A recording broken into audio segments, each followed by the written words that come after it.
Hello everyone. तो आज हम लोग क्लास 11th केमिस्ट्री का फर्स्ट चैप्टर जिसका नाम है some basic concept of chemistry ये करेंगे, है ना। तो मेरा नाम सुयश तिवारी है और चलिए स्टार्ट करते हैं फर्स्ट चैप्टर। देखिए, some basic concept of chemistry. सबसे पहले हम लोग समझते हैं कि केमिस्ट्री किसे कहते हैं, है ना। तो देखिए तो पहले हम लोग समझते हैं what is chemistry. What is chemistry, chemistry है क्या, हम लोग केमिस्ट्री को कैसे डिफाइन कर सकते हैं। तो देखिए, chemistry is a branch of science. Science की वो ब्रांच है जो ये स्टडी करती है कि मैटर किस चीज़ से बना होता है, मैटर रिएक्ट कैसे करता है दूसरे मैटर के साथ, मैटर बिहेव कैसे करता है, और मैटर के जो एटम और मॉलिक्यूल्स हैं वो आपस में कैसे रिएक्ट करते हैं, है ना, या उनका नेचर क्या होता है। तो कुल मिला के हम लोग इसमें क्या स्टडी करते हैं। इसमें हम क्या लिखेंगे, that is chemistry is a branch of science. Chemistry is the branch of science, is the branch of science that studies, है ना। क्या स्टडी करते हैं हम इसमें, that studies what is matter made of, what is matter made of, matter किस चीज़ से बना है ना, what is matter made of, है ना। Second, how matter behaves, matter behave कैसे करता है, how matter behaves, how matter behaves, है ना। और क्या स्टडी करते हैं, how substance changes into the new substance, how substance changes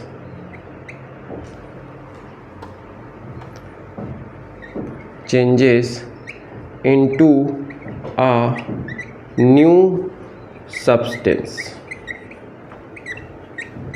ठीक, तो मेनली हम केमिस्ट्री में क्या स्टडी करते हैं कि मैटर किस चीज़ से बना हुआ है, मैटर कैसे बिहेव करता है, मतलब नेचर ऑफ मैटर, और हम क्या स्टडी करते हैं कि कैसे कोई भी सब्सटेंस न्यू सब्सटेंस में चेंज हो जाता है। ठीक है, तो ये सब स्टडी हम किस में करते हैं, केमिस्ट्री में।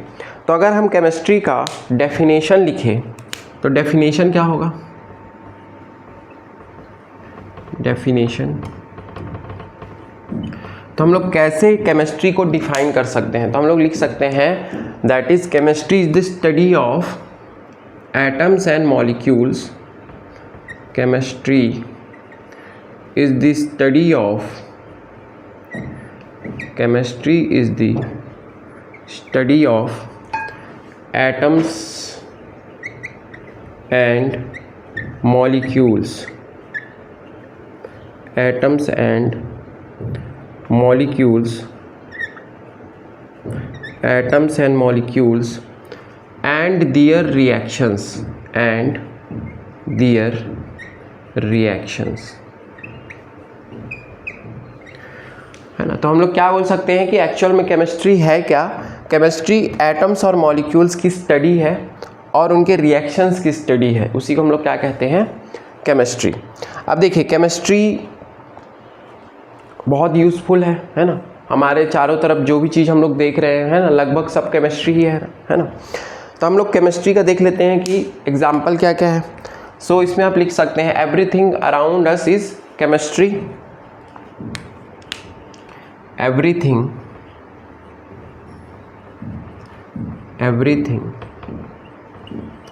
around us is chemistry। हमारे चारों तरफ केमिस्ट्री ही है।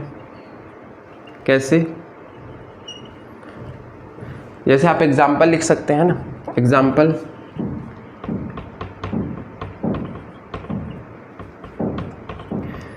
हमारे चारों तरफ जो एयर है ना, वाटर है, फूड है ना, मेडिसिन है,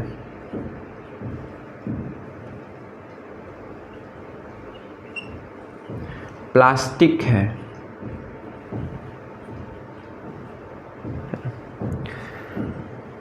है, पेपर है ना, ये सब क्या है ना, air, water, food, medicine, plastic, paper, even हमारा जो टूथपेस्ट है ना, ये सब क्या है, ये सब क्या है, केमिस्ट्री।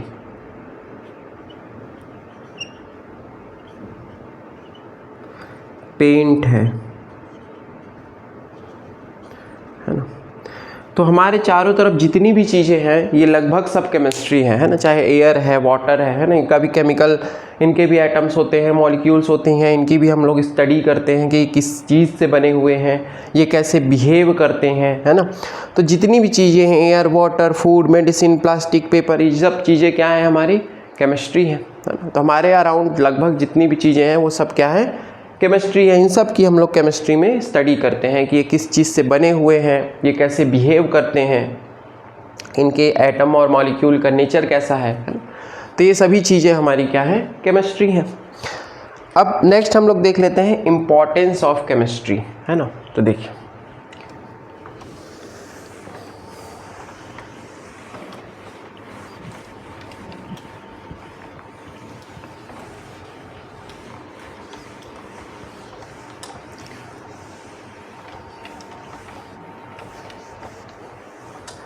नेक्स्ट हमारा इम्पॉर्टेंस ऑफ केमिस्ट्री।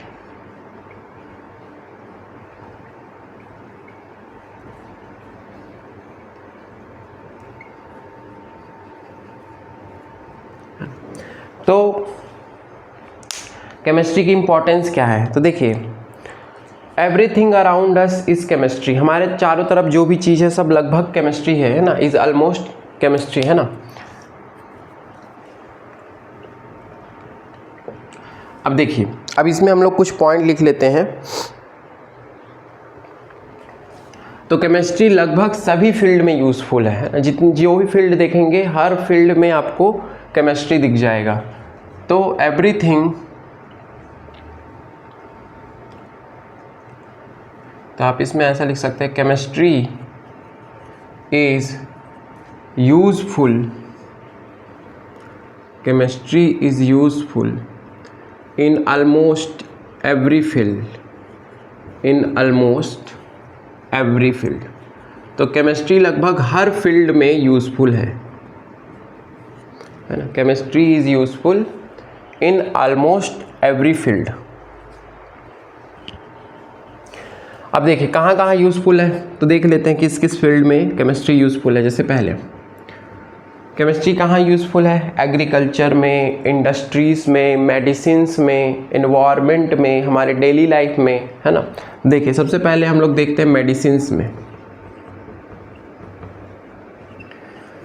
मेडिसिन्स में केमिस्ट्री कैसे यूज़फुल है, तो chemistry helps to make drugs like pain killer,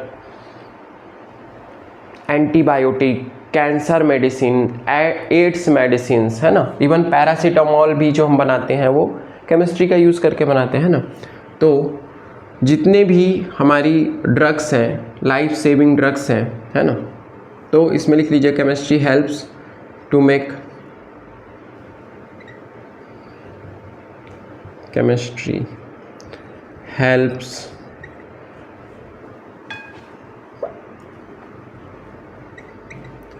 to make, है ना। क्या क्या बनाने में हेल्प करता है, बहुत सारी ड्रग्स जो हम मेडिसिन्स में बनाते हैं, जैसे एंटीबायोटिक,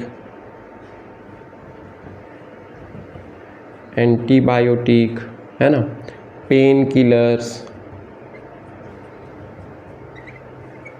है ना, cancer medicine,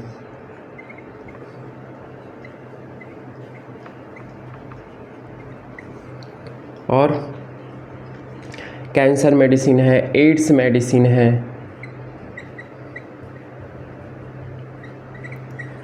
AIDS medicine, cancer medicines, है ना। तो ये सभी मेडिसिन्स बनाने में हमको केमिस्ट्री हेल्प करती है। इवन हमारे और क्या बनाने में, पैरासीटामॉल, है ना, जो कि बहुत कॉमन यूज़ है इसका। तो ये सब ड्रग्स बनाने में हमें मेडिसिन में हेल्प करती है। तो मेडिसिन में इसका बहुत सारा यूज़ है, जितने भी लगभग ड्रग्स बनते हैं सब केमिस्ट्री का यूज़ करके हम लोग बनाते हैं। तो मेडिसिन्स में यूज़ है। सेकेंड, और किस में यूज़ है? एग्रीकल्चर में इसका यूज़ है।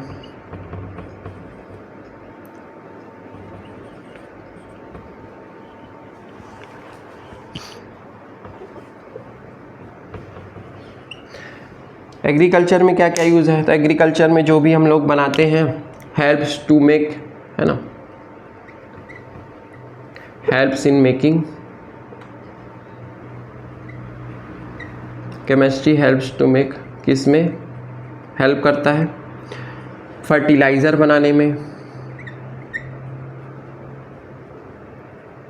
और इंसेक्टिसाइड बनाने में,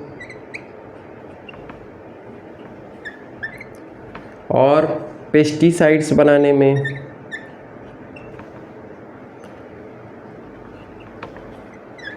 है ना, पेस्टिसाइड्स, इंसेक्टिसाइड्स, है ना, ये सब बनाने में ये क्या करते हैं? ये प्रोडक्शन को इम्प्रूव करते हैं। विच इम्प्रूव्स प्रोडक्शन, विच इम्प्रूव्स प्रोडक्शन, ये सब प्रोडक्शन को बढ़ाते हैं। तो एग्रीकल्चर में भी यूज़ है। और कहाँ यूज़ है? आपका इंडस्ट्रीज़ में, है ना, इंडस्ट्रीज़ में इसका बहुत यूज़ होता है केमिस्ट्री का। तो इंडस्ट्रीज़ में लिख लीजिए, इंडस्ट्रीज़ में कहाँ कहाँ यूज़ है?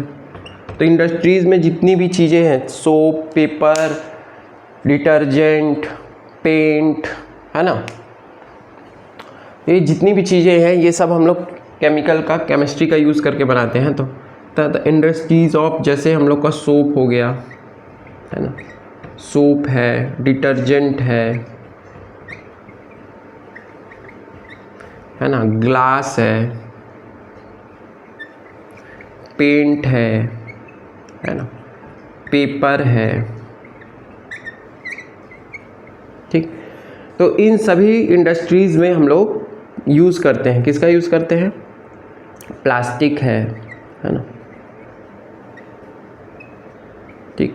तो इन सभी इंडस्ट्रीज़ में हम लोग किसका यूज़ करते हैं? केमिस्ट्री का। सोप इंडस्ट्री, डिटर्जेंट बनाने में, ग्लास बनाने में, पेंट बनाने में, पेपर बनाने में, प्लास्टिक बनाने में, है ना। इसके अलावा और कहाँ यूज़ है? एग्रीकल्चर में यूज़ हो गया, हमारे एनवायरनमेंट में भी इसका यूज़ है। एनवायरनमेंट में कैसे यूज़ है केमिस्ट्री का? तो देखिए, एनवायरनमेंट में यूज़ है, पहले जो भी हार्मफुल केमिकल है उसको रिप्लेस करने में यूज़ है इसका, है ना।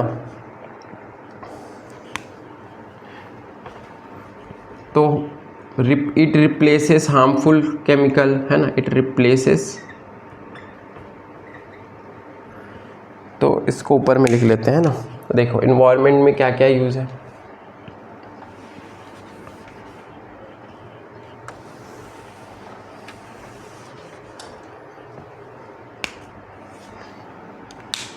फोर्थ लिख लीजिए, इसके यूज़ एनवायरनमेंट में।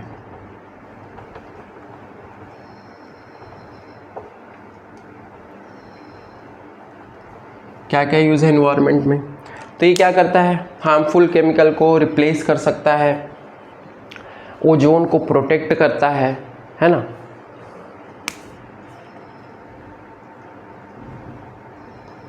It replaces harmful chemical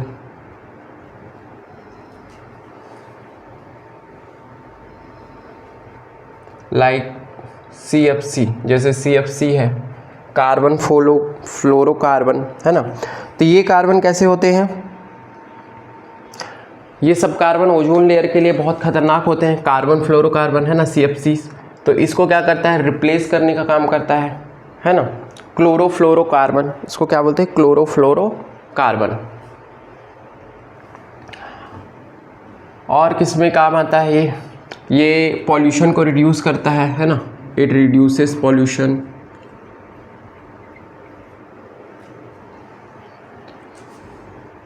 pollution को रिड्यूस करने में हेल्प करता है। और क्या करता है ये? हमारी ओजोन लेयर को प्रोटेक्ट भी करता है ना। इसकी हेल्प से हम लोग ओजोन लेयर को प्रोटेक्ट कर सकते हैं।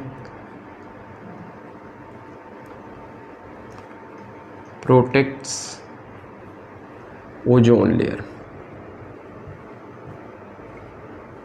ठीक, तो ये इन्वायरमेंट में इसका यूज़ हो गया। और कहाँ यूज़ करते हैं हम लोग केमिस्ट्री का? डेली लाइफ में। देखिए डेली लाइफ में कहाँ कहाँ यूज़ है केमिस्ट्री का? तो केमिस्ट्री इन डेली लाइफ, देखिए डेली लाइफ में इसका यूज़ देख लेते हैं। तो डेली लाइफ में जितनी भी चीज़ें लगभग हम लोग यूज़ करते हैं, टूथपेस्ट से लेकर शैम्पू से लेकर एलपीजी सिलेंडर, कुकिंग गैस से लेकर और भी जो चीज़ें, प्लास्टिक है ना, पेंट है, तो ये सभी चीज़ें में केमिस्ट्री का यूज़ है। तो डेली लाइफ में जैसे हम लोग क्या क्या यूज़ करते हैं, सोप है ना, सोप, डिटर्जेंट है ना, ये सब डेली लाइफ में हम लोग यूज़ करते हैं। शैम्पू है,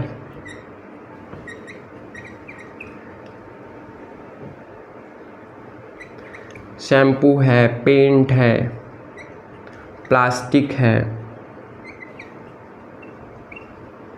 ना, और कुकिंग गैस है। ठीक, कुकिंग गैस है। तो इन सभी चीज़ों में, मेडिसिन्स तो है ही, है ना, इन सभी चीज़ों में हम लोग क्या यूज़ करते हैं? केमिस्ट्री का यूज़ करते हैं। तो ये सब डेली लाइफ में इसके यूज़ हो जाएंगे। तो ये मेन फील्ड्स हैं, है ना। कुछ फील्ड्स मैंने मेंशन किया है जहाँ पे हम लोग केमिस्ट्री को यूज़ करते हैं सबसे ज़्यादा, मेडिसिन में, इंडस्ट्रीज़ में, एग्रीकल्चर में, है ना, एनवायरनमेंट में, डेली लाइफ में। ठीक है, तो ये इंपॉर्टेंस ऑफ केमिस्ट्री हो जाएगा, है ना। तो इसको भी नोट कर लीजिए। तो ये जस्ट जनरल इंट्रोडक्शन हो जाएगा, केमिस्ट्री क्या होती है और कहाँ कहाँ मेनली इसका यूज़ होता है।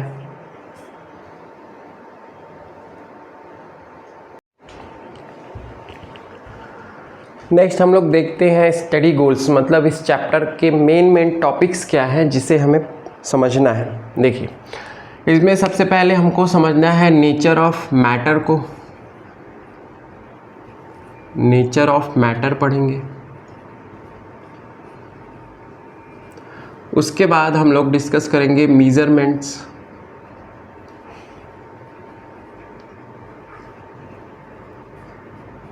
मेजरमेंट्स पढ़ेंगे।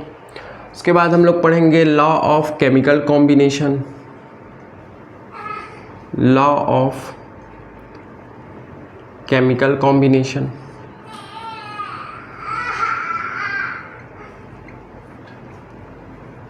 इसके अलावा हम लोग पढ़ेंगे Dalton's atomic theory. Dalton's atomic theory.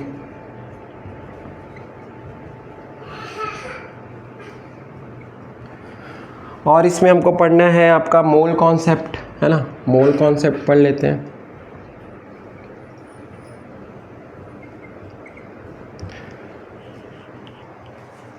और हमें लास्ट में पढ़ना है आपका स्टोइकियोमेट्री।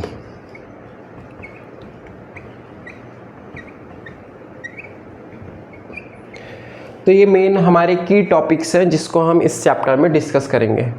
नेचर ऑफ मैटर से स्टार्ट करेंगे, फिर मेजरमेंट्स देखेंगे, लॉ ऑफ केमिकल कॉम्बिनेशन देखेंगे, डाल्टन्स थ्योरी देखेंगे, मोल कॉन्सेप्ट देखेंगे और लास्ट में हम लोग स्टोइकियोमेट्री को डिस्कस करेंगे। ठीक है, तो स्टार्ट करते हैं पहले नेचर ऑफ मैटर से। ठीक है, देखिए पहले हम लोग पढ़ते हैं नेचर ऑफ मैटर।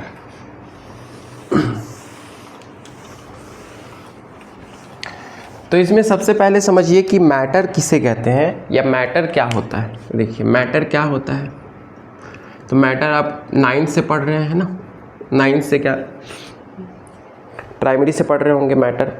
तो मैटर क्या है? Matter is anything which has mass and occupies space, है ना। तो एनीथिंग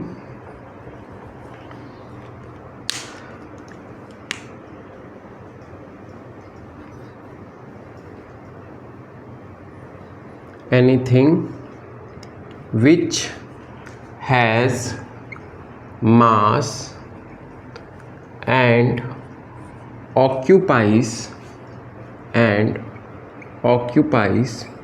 space, है ना। anything which has mass and occupies space is called matter, वो matter होगा।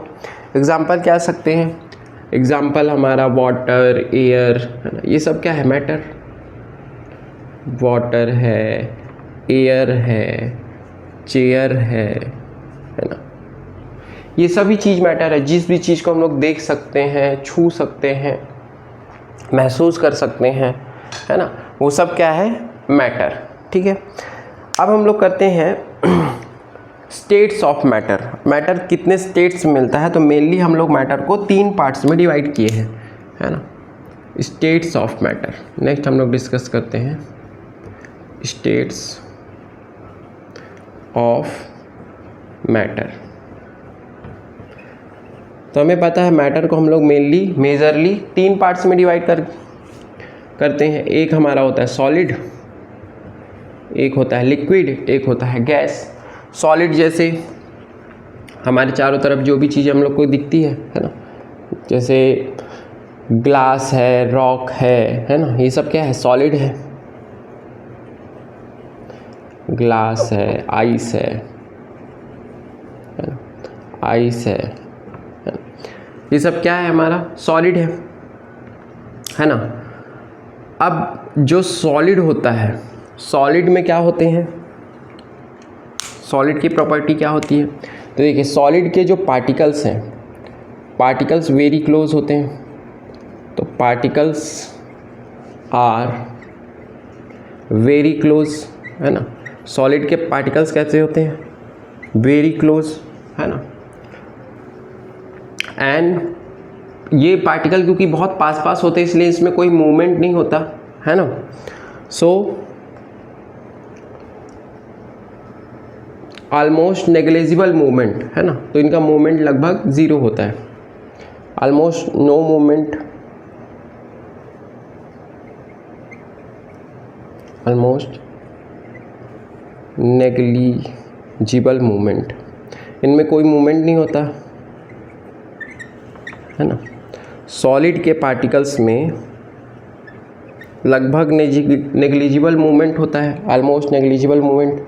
और कैसे होते हैं, वेरी हार्ड। सॉलिड के क्योंकि पार्टिकल्स बहुत पास पास होते हैं इसलिए बहुत हार्ड होता है, वेरी हार्ड। और क्या होता है सॉलिड में, सॉलिड का फिक्स शेप होता है ना, और फिक्स वॉल्यूम होता है। वॉल्यूम और शेप क्या होता है, फिक्स होता है। क्या होता है, fixed shape and fixed volume. Volume भी कैसा होता है, फिक्स्ड, है ना। और क्योंकि इसके पार्टिकल्स बहुत पास पास होते हैं इसलिए ये लीस्ट कंप्रेसिबल होता है, इसको कंप्रेस नहीं किया जा सकता, है ना। तो वेरी लीस्ट, ऐसा लिख लीजिए, least compressible, least compressible,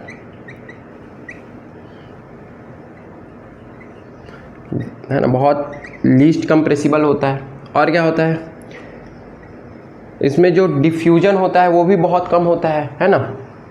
least compressible, very less diffusion, इसमें डिफ्यूजन भी बहुत कम होता है, वेरी लेस डिफ्यूजन।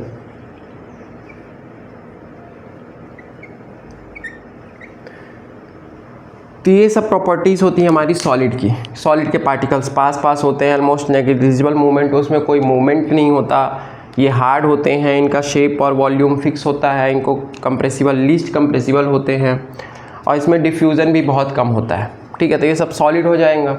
और सॉलिड क्या नहीं हो सकता, क्योंकि इसके पार्टिकल्स बहुत पास पास होते हैं, मूव नहीं कर सकते, इसीलिए ये फ्लो नहीं हो सकता, है ना। सॉलिड कैन नॉट फ्लो, है ना। तो इसमें लिख लीजिए सॉलिड क्या होता है, कैन नॉट फ्लो,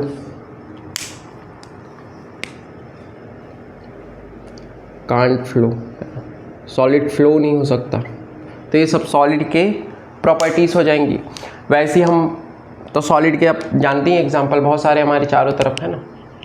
उसके बाद आप लिक्विड का एग्जांपल ले सकते हैं, ऑयल है, वाटर है ना, ये सब लिक्विड हो जाएगा। तो लिक्विड में क्या होता है, तो अगर सॉलिड की जगह हम लोग लिक्विड की बात करें तो लिक्विड के पार्टिकल्स फार अपार्ट, मतलब कि थोड़े से दूर होते हैं, है ना। और क्या होते हैं, इनमें मूवमेंट हो सकता है लिक्विड के पार्टिकल्स में, है ना। तो लिक्विड का अलग केस होता है। तो अगर हम लोग लिक्विड की बात करें तो लिक्विड के जो पार्टिकल्स हैं, particles are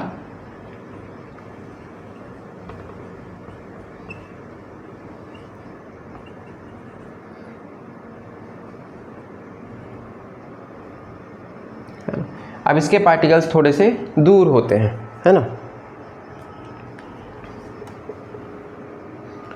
not very close, बहुत क्लोज नहीं होते, है ना।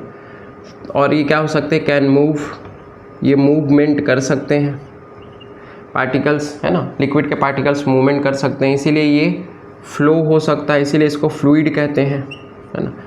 तो क्योंकि लिक्विड के पार्टिकल्स दूर दूर होते हैं तो फ्लो हो सकते हैं, इसलिए इसे हम फ्लूइड भी कहते हैं। और क्या होता है, लिक्विड का शेप फिक्स नहीं होता, ये कंटेनर का शेप ले लेता है, लेकिन वॉल्यूम फिक्स होता है ना। तो इसका फिक्स्ड वॉल्यूम है, फिक्स्ड वॉल्यूम, है ना। तो वॉल्यूम फिक्स्ड है but take the shape of no fixed shape, no fixed shape, इसका शेप फिक्स्ड नहीं होता, शेप इसका फिक्स्ड नहीं होता। तो ये क्या करता है, take the shape of container, take the, ये कंटेनर का ही शेप ले लेता है, take the shape of container, ठीक। और क्या होता है लिक्विड में, लिक्विड को थोड़ा कंप्रेस किया जा सकता है ना। तो इसमें लिख सकते हैं वेरी लेस कंप्रेसिबल, या लेस कंप्रेसिबल होता है, कंप्रेसिबल है, कम कंप्रेसिबल है, लेस कंप्रेसिबल है,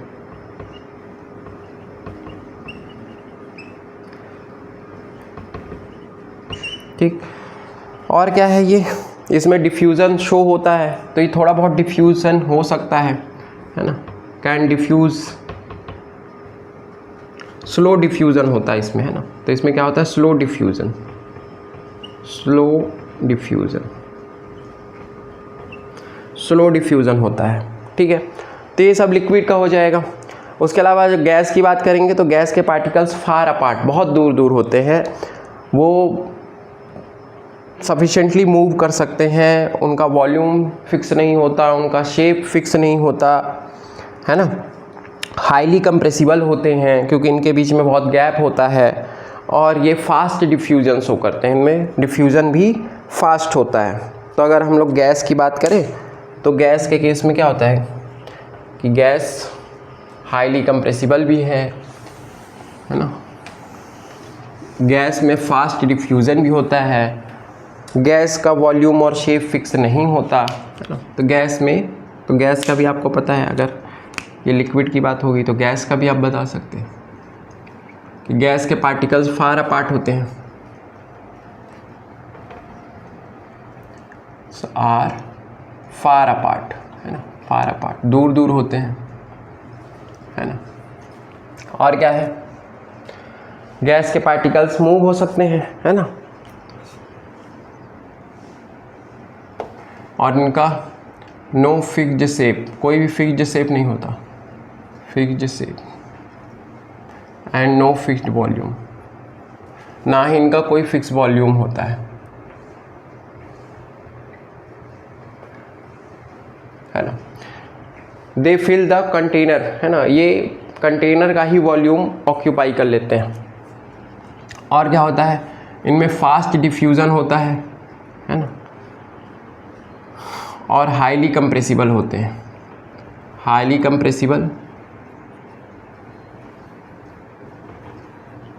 और सोर्स फास्ट डिफ्यूज़न, इनमें क्या होता है, फास्ट डिफ्यूज़न होता है। तो ये सब प्रॉपर्टीज़ हो जाएंगी गैस की। लिक्विड के एग्जांपल में आप क्या लिख सकते हैं, वाटर, मिल्क, ये सब लिक्विड के एग्जांपल है। गैस के एग्जांपल में आप क्या लिख सकते हैं, गैस के एग्जांपल में कोई भी गैस, है ना, hydrogen gas, oxygen gas, oxygen gas, hydrogen gas, nitrogen gas, जो भी गैस, है ना। तो ये है हमारे स्टेट्स ऑफ मैटर, जिसमें मेनली हम लोग 3 टाइप के स्टेट्स ऑफ मैटर पढ़ते हैं, एक सॉलिड को पढ़ते हैं,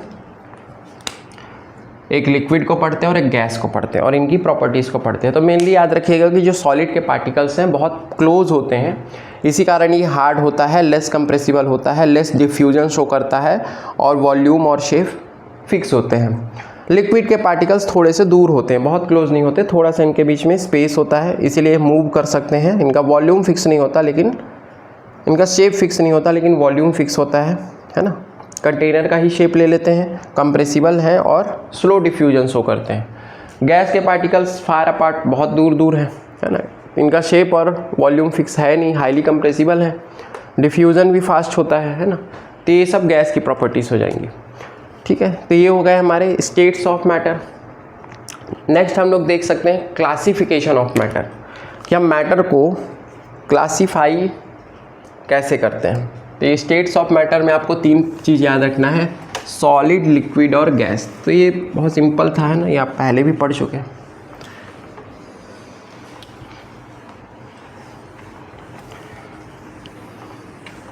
नेक्स्ट हम लोग देखते हैं क्लासिफिकेशन ऑफ मैटर। देखिए classification of matter, classification of matter,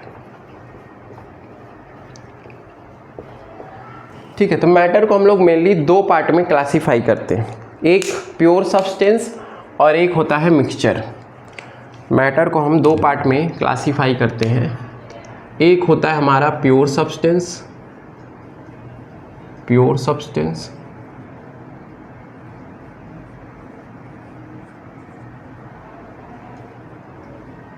और एक होता है हमारा मिक्सचर।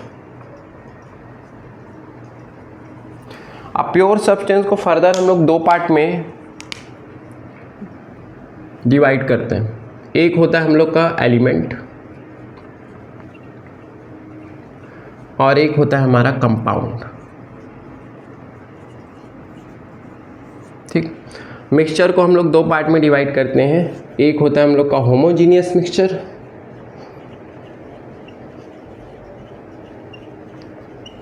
और एक होता है हम लोग का हेट्रोजीनियस मिक्सचर, हेट्रोजीनियस मिक्सचर, ठीक है। चलिए इसको 1 बाय 1 डिस्कस करते हैं। सबसे पहले हम लोग डिस्कस करते हैं प्योर सब्सटेंस। तो देखिए प्योर सब्सटेंस किसे कहते हैं, प्योर सब्सटेंस। तो प्योर सब्सटेंस वो होता है जिसका फिक्स्ड कंपोजिशन होता है और जो एक ही टाइप के सब्सटेंस से मिलकर बना होता है ना, और जिसे हम फिजिकल मेथड से सेपरेट नहीं कर सकते, ठीक है। देखिए प्योर सब्सटेंस में आप क्या लिखेंगे, तो इसमें लिख लीजिए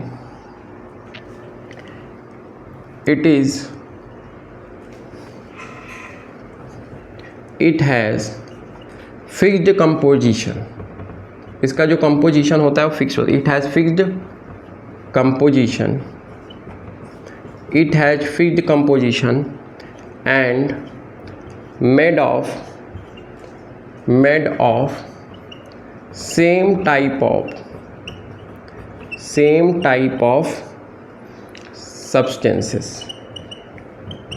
ये सेम टाइप ऑफ सब्सटेंसेस से मिलकर बना होता है, ठीक है। And can not be separated by physical method, that and made of same type of substances that can not be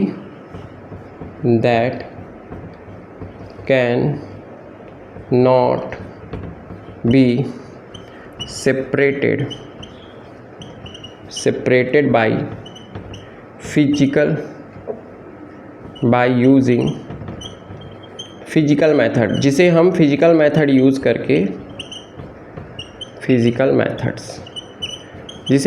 methods use करके सेपरेट नहीं कर सकते। तो प्योर सब्सटेंस वो होता है जिसका फिक्स्ड कंपोजिशन होता है। एक चीज़ ये पॉइंट याद रखिएगा, वो सब्सटेंसेस जिसका फिक्स्ड कंपोजिशन होता है और सेम टाइप ऑफ सब्सटेंस के मिलकर बना हो और जिसे हम फिजिकल मेथड यूज़ करके सेपरेट नहीं कर सकते, can not be separated by using physical methods. जिसको फिजिकल मेथड्स यूज़ करके सेपरेट नहीं किया जा सकता उसे हम क्या कहते हैं, प्योर सब्सटेंसेस। अब प्योर सब्सटेंस के अंदर भी क्या आता है, एलिमेंट और कंपाउंड आता है। तो देखिए एलिमेंट किसे कहते हैं, तो एलिमेंट वो सब्सटेंस होता है जो एक ही टाइप के कंपाउंड से, एक ही टाइप के एटम से मिलकर बना हो, है ना।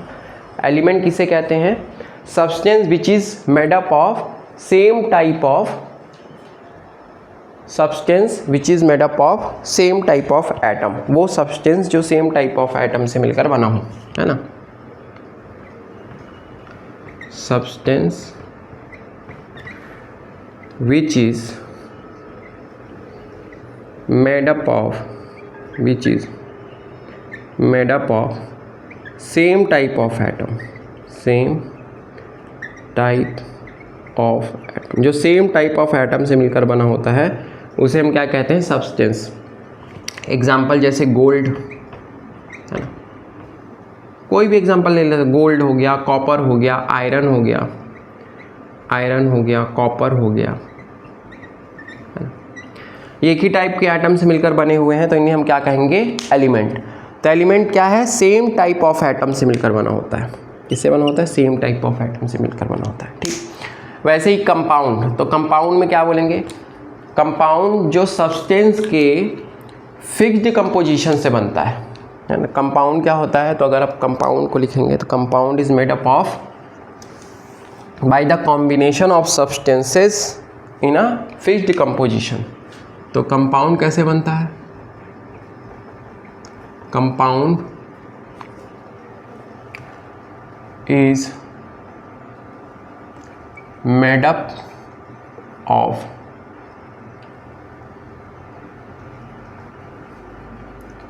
by combination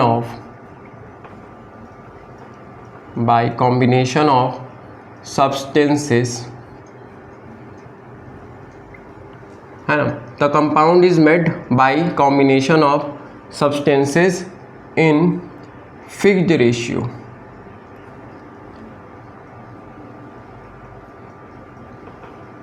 तो जब हम लोग फिक्स रेशियो में सब्सटेंसेस को कंबाइन करते हैं तब हमें क्या मिलता है, compound is made by the combination of substances in fixed ratio.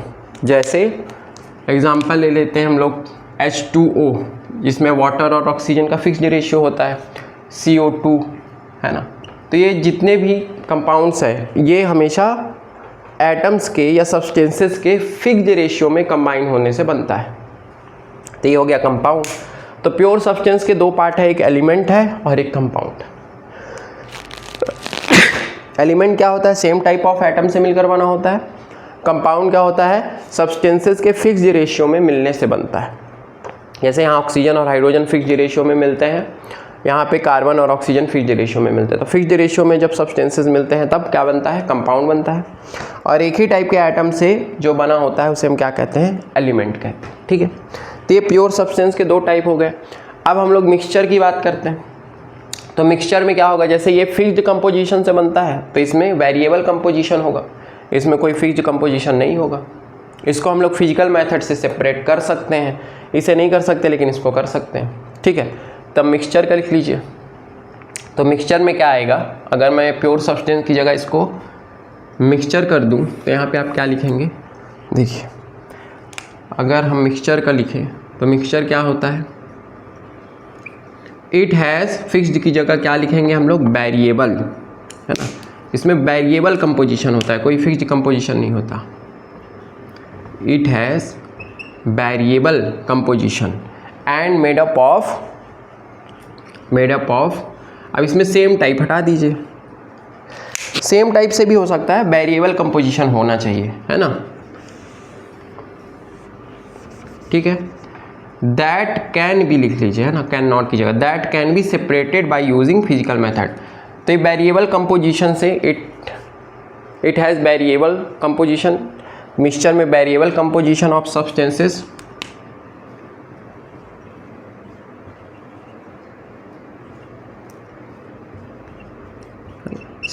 का वेरिएबल कंपोजिशन होता है।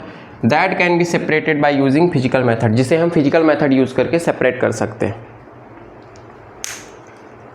ठीक है। अब मिक्सचर के अंदर आता है एक होमोजीनियस और एक आता है हेट्रोजीनियस। तो देखिए होमोजीनियस किसे कहते हैं, होमोजीनियस वो मिक्सचर होता है जिसमें यूनिफॉर्म, या होमोजीनियस मतलब यूनिफॉर्म मिक्सचर, जिसमें यूनिफॉर्म होता है थ्रू आउट। तो वो मिक्सचर जो यूनिफॉर्म हो थ्रू आउट, तो इसमें लिख लीजिए होमोजीनियस मिक्सचर में क्या आएगा, इसको मिटा देते,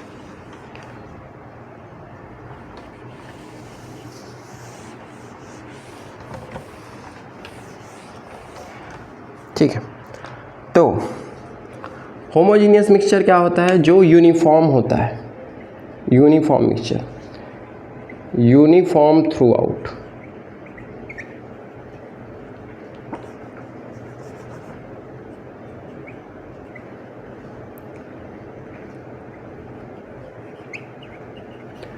है ना, यूनिफॉर्म थ्रू आउट होता है। जैसे इसका एग्जांपल ले लेते हैं हम लोग, सॉल्ट प्लस वाटर, इतना यूनिफॉर्म होता है कि लुक्स लाइक वन सब्सटेंस, है ना। इसमें हम लोग दो सब्सटेंस को मिक्स करते हैं लेकिन दिखता हमें एक ही सब्सटेंस है ना। Looks like one substance, looks like one substance, हमें एक ही सब्सटेंस इसमें दिखता है ना। जैसे इसके एग्जांपल हम लोग क्या लिख सकते हैं? Example salt plus water. अब सॉल्ट को हम लोग वाटर में ऐड करते हैं तो सॉल्ट दिखता नहीं, ऐसा लगता है सिर्फ वाटर ही है, क्योंकि वो यूनिफॉर्म मिक्सचर हो जाता है। शुगर प्लस वाटर भी ले सकते हैं, सॉल्ट या शुगर प्लस वाटर, ये भी यूनिफॉर्म मिक्सचर का एग्जांपल हो जाएगा, शुगर प्लस वाटर। नेक्स्ट हम लोग देखते हैं हेट्रोजीनियस। तो हेट्रोजीनियस क्या होगा? Non uniform. हेट्रोजीनियस क्या होगा? नॉन यूनिफॉर्म, है ना। अब इसमें क्या होगा? जिसमें लुक्स लाइक वन सब्सटेंस, इसमें जो भी सब्सटेंस होंगे वो आइडेंटिफाई हो सकेंगे, है ना। ईच सब्सटेंस इज विजिबल, इसमें सभी सब्सटेंस विजिबल होते हैं। Each substance is identified,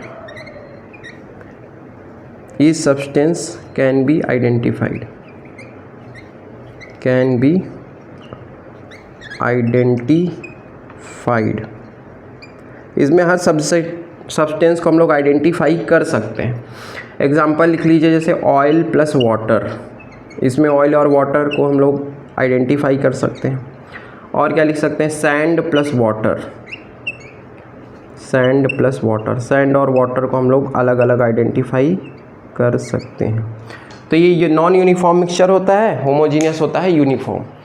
homogeneous कैसा होगा? यूनिफॉर्म मिक्सचर होता है, लुक्स लाइक वन सब्सटेंसेस, ऐसा लगता है कि एक ही सब्सटेंस है इसमें, salt water, sugar water. Heterogeneous में क्या होता है? नॉन यूनिफॉर्म मिक्सचर होता है। Each substance can be identified, her substance को हम लोग इंडिविजुअली आइडेंटिफाई कर सकते हैं कि इस मिक्सचर में कौन कौन से सब्सटेंस है। जैसे ऑयल और वाटर को मिक्स करेंगे तो दोनों को आइडेंटिफाई कर सकते हैं, सैंड और वाटर को मिक्स करेंगे तब भी दोनों को आइडेंटिफाई कर सकते हैं। तो ये मिक्सचर के दो टाइप हैं, एक होमोजीनियस हो गया और एक हेट्रोजीनियस हो गया, ठीक है। तो इसको भी लिख लीजिए।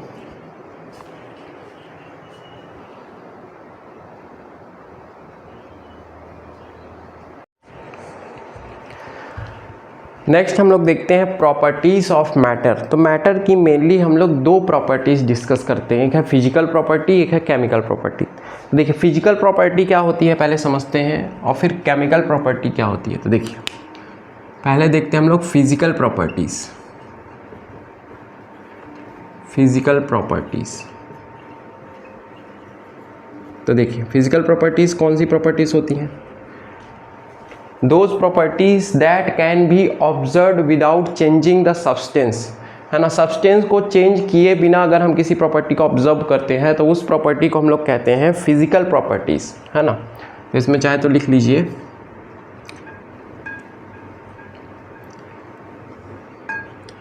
those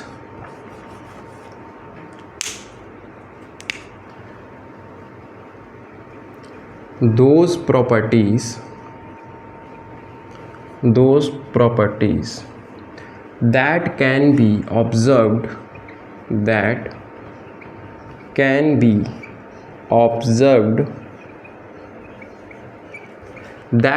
observed without changing, है ना, विदाउट चेंजिंग दी सब्सटेंस, विदाउट चेंजिंग दी सब्सटेंस को चेंज किए बिना, है ना। सब्सटेंस को चेंज किए बिना अगर हम कोई प्रॉपर्टी ऑब्जर्व करते हैं तो उसे हम क्या कहते हैं? Physical properties. जैसे एग्जांपल, अब इसके एग्जांपल्स क्या क्या हो जाएंगे? जैसे हम लोग का सब्सटेंस का कलर हो गया, है ना, और डेंसिटी हो गई, है ना। कलर है, डेंसिटी है और मेल्टिंग पॉइंट है, बॉइलिंग पॉइंट है ना। ये सब्सटेंस को चेंज किए बिना डायरेक्ट ऑब्जर्व किया जा सकता है। मेल्टिंग पॉइंट कितना है, बॉइलिंग पॉइंट कितना है, मास क्या है, वॉल्यूम क्या है ना, शेप साइज क्या है, तो ये सब उसकी फिजिकल प्रॉपर्टी को बताएगा। बॉइलिंग पॉइंट, तो ये सब क्या है, इसकी फिजिकल प्रॉपर्टीज़ में आ जाएगा। उसके अलावा हमारी केमिकल प्रॉपर्टीज़ क्या होती हैं। अब केमिकल प्रॉपर्टीज़ के लिए केमिकल रिएक्शन की नीड होती है, हमें सब्सटेंस का केमिकल रिएक्शन करवाना पड़ता है ना। तो केमिकल प्रॉपर्टीज़ कौन सी है, तो केमिकल प्रॉपर्टीज़ में लिख लेना, chemical properties needs chemical reaction, है ना। तो केमिकल प्रॉपर्टी के लिए क्या ज़रूरी है, केमिकल रिएक्शन, है ना।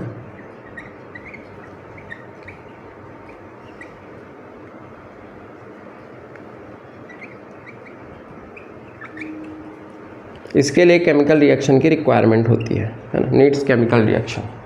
तो केमिकल प्रॉपर्टीज़ के लिए केमिकल रिएक्शन रिक्वायर्ड है। तो केमिकल प्रॉपर्टीज़ कौन कौन सी हैं, जैसे हम लोग किसी सब्सटेंस का केमिकल प्रॉपर्टी को अगर देखना है ना, जैसे उसका कंबस्चन करा के देखेंगे, यानी कि उसका बर्निंग करवाएंगे, कंबस्चन करवा के देखेंगे, या और क्या करवा सकते हैं, उसका कंबस्चन रिएक्शन अगर हमें देखना है, उसकी एसिडिटी देखनी है, बेसिसिटी देखनी है ना। एसिडिटी अगर हमें देखना है, उसकी बेसिसिटी देखनी है ना। ये जैसे रस्टिंग हो गया, तो ये सब केमिकल प्रॉपर्टीज़ हैं। इन सभी में केमिकल रिएक्शन इन्वॉल्व होता है, रस्टिंग में, कंबस्चन में, एसिडिटी में, बेसिसिटी में, इन सब में केमिकल रिएक्शन इन्वॉल्व होता है ना। तो ये सब केमिकल प्रॉपर्टीज़ हैं जिसमें केमिकल रिएक्शन की ज़रूरत होती है, ठीक है। तो इन सब को हम क्या कहते हैं, केमिकल प्रॉपर्टीज़, है। तो जहाँ भी केमिकल रिएक्शन होगा वहाँ पे आप केमिकल प्रॉपर्टीज़ को ऑब्जर्व कर सकते हैं, जैसे रस्टिंग है, कंबस्चन है, एसिडिटी है, बेसिसिटी है, ठीक है। तो इन सभी में हमें केमिकल रिएक्शन इन्वॉल्व होता है। तो दो टाइप की प्रॉपर्टीज़ हो गई, केमिकल प्रॉपर्टीज़ जिसमें केमिकल रिएक्शन इन्वॉल्व नहीं होता, सब्सटेंस को चेंज नहीं करते हैं, और यहाँ पे हम लोग का केमिकल रिएक्शन इन्वॉल्व होता है, इसमें सब्सटेंस चेंज हो जाता है। अब देखिए, किसी भी फिजिकल क्वांटिटी को जब हम लोग रिप्रेजेंट करते हैं तो उसमें दो चीज़ें होती हैं, एक होता है उसका नंबर, दूसरा होता है यूनिट, है ना। तो नेक्स्ट पार्ट में हम लोग डिस्कस करेंगे यूनिट ऑफ मेजरमेंट, मतलब कि हम लोग फिजिकल क्वांटिटी की यूनिट्स को डिस्कस करेंगे, जिसमें SI यूनिट भी आएगा, ठीक है। चलिए, ओके, थैंक यू।